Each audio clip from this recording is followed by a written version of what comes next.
You won't believe it.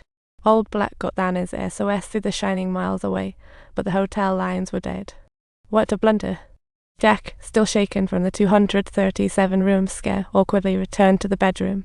When asked by his wife, he forced a laugh, claiming the room was as empty as his creative bank. He opened his son's room to check, only to find it was a surprise party for one Denny was missing. Wendy was puzzled by the mark on Denny's neck. Jack theorized that it was a masterpiece by his son, who cooked up the crazy lady story to avoid. Wendy urged Jack to quit his caretaker job, which made Jack furious, yelling at her not to block his artistic flow. After the yelling match, Jack stormed out of the bedroom like a wild fireball, his rage about to burst. Jack sought the banquet hall for drink, but found the hallway a party, balloons flying, like a fiesta. Stepping into the banquet hall, Jack found it packed with guests. He froze, moved to the bar, ready to buy some drinks, only to be told cash was useless here. Jack held his glass heading for the crowd, but was knocked down by a waiter. To apologize, the waiter took him to the restroom to clean his clothes. While casually chatting, Jack recognized the man next to him as Charles, the 1970 winter caretaker, a legendary figure who offed his wife and kids and then played a game of self-destruction. Charles told Jack that Danny already called for Old Black's help through The Shining. You got to take out the family, because the hotel is your forever. Jack felt a mix of emotions, totally brainwashed by Charles, then headed to the manager's office to create chaos and smash the hotel's only communication. Old Black couldn't reach the hotel, so he took a risk and flew.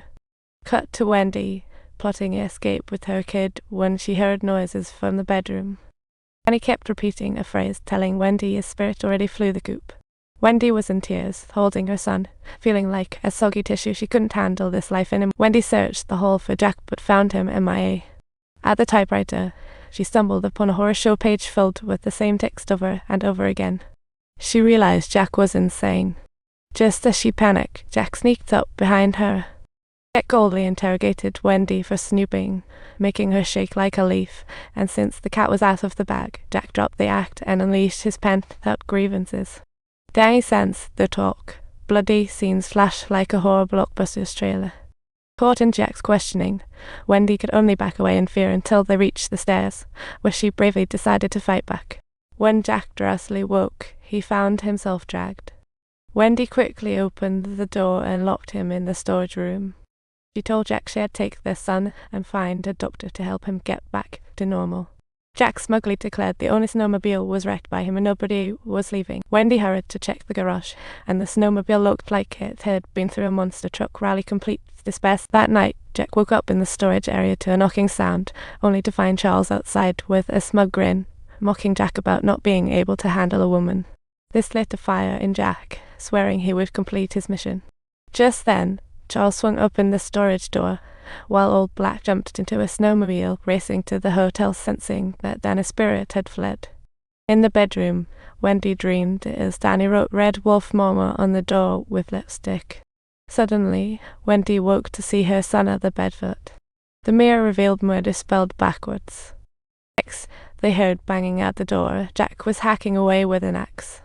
Wendy scooped up Danny and scrambled into the bathroom, getting him out first, but the window was so small she couldn't squeeze through herself. Meanwhile, Jack chopped his way into the bedroom. Wendy could only tell her son to hide. She grabbed a knife and hid behind the door, but Jack had lost all reason and broke down the bathroom door. Wendy screamed in terror, her despair hitting the ceiling, and finally, with Jack's last chop, the door was split wide open. Just then, Old Black finally arrived at the hotel, hearing the snowmobile. Jack decided to deal with him first before finishing Wendy. But Old Black entered the lobby, silent as a painting. Jack heard Danny scream, and Danny, hiding in a closet, quickly fled elsewhere. Wendy was searching for her son. When she reached upstairs, she saw a shocking scene: 2 men invading a room, scaring her off into a mad dash. Passing the hallway, she stumbled upon Old Black's corpse. Looking back, she spotted another ghostly figure from the hotel. The bizarre scene terrified Wendy into jelly legs, arriving at the banquet hall, which was in shambles, filled with creepy halls, total goosebumps. Cut to Danny, who cleverly hid in the maze while Jack tracked him down. No matter how Danny tried to escape, Jack was there yelling like a lost kid. Danny noticed the footprints and carefully retraced his steps, picking another path. quickly covering his tracks with no classic ninja move. When Jack arrived, the trail had mysteriously vanished, leading him to blindly search around like a headless chicken. Once Jack left, Danny slickly slipped away and followed his footsteps to find the exit. Soon, Danny successfully escaped the maze and ran into his mom.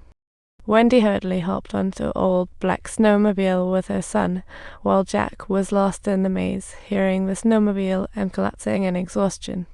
The next day, Jack was frozen like a popsicle, and on the hotel lobby wall hung a black and white photo, with Jack's face bizarrely among the crowd, dated July 4, 1921.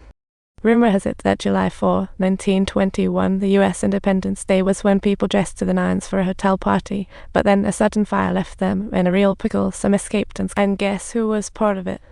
Jack, reincarnated as a writer. Back in that day, being a writer couldn't pay the bills, so he moonlighted as the winter caretaker at the hotel. Jack once told his wife the hotel felt familiar, explaining why he knew the bartender in Charles' Small World. So, it follows that Jack was actually the guy in the photo in a past life. No wonder he wanted to stick around the hotel. Next, let's dish on the movie's metaphors.